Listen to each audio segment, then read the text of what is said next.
Hello everyone, আসসালামু আলাইকুম। I hope আপনারা সবাই ভালো আছেন। আমিও আলহামদুলিল্লাহ ভালো আছি। Welcome to my new blog জয়াস EPD episode. তো ওই দিন হচ্ছে আমাদের একটা দাওয়াত ছিল। তো দাওয়াতটা হচ্ছে আমার দেবরের শ্বশুর বাড়িতে দাওয়াত ছিল রাত্রেবেলা। তো আমরা সবাই বের হয়ে গেলাম। তো আমি সারাদিন ছিলাম বাইরে, বিকজ আমার ক্লাস ছিল আর অনেক কাজ ছিল। তো এসে তাড়াহুড়া করে রেডি হয়ে আমার ছেলেকে রেডি করে চলে আসলাম আমরা। তো আসার পর হচ্ছে আমরা অনেক আড্ডা টাড্ডা দিলাম। এই তো আমার যা, তো এখানে অনেক আইটেম করা হয়েছিল।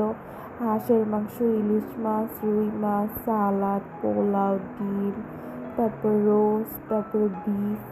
তো এখানে আমার ননাস, তার ভাগ্নি, তারপর আমরা সবাই গিয়েছিলাম। তো এই তো আমার হাজব্যান্ড হচ্ছে আমার ছেলেকে খাওয়াচ্ছে, আর আমরা হচ্ছে সবাই এখানে খাওয়া দাওয়া করার জন্য বসছি। তো অনেক আইটেম করা হয়েছিল। তো খাওয়া দাওয়ার পরে এখন হচ্ছে আমার ছেলেকে আমি খাওয়াতে আনছি, কারণ ও ওই সময় ভালো করে খায়নি। তো ওকে আমি ফিশ খাওয়াচ্ছিলাম, ওর হচ্ছে ফিশ অনেক পছন্দ। আর আমার চেহারার অবস্থা দেখেন, আমি এত পরিমাণ টায়ার্ড, আমার অবস্থা খুবই খারাপ, কারণ আমি একদমই দৌড়ের উপর আছি আর অনেক রাত হয়ে গেছিলো, অলমোস্ট 11:30। দেন হচ্ছে আবার এখানে ফিরনি দিচ্ছে। তো আমার ছেলের অনেক পছন্দ হয়েছে এই ফিরনি।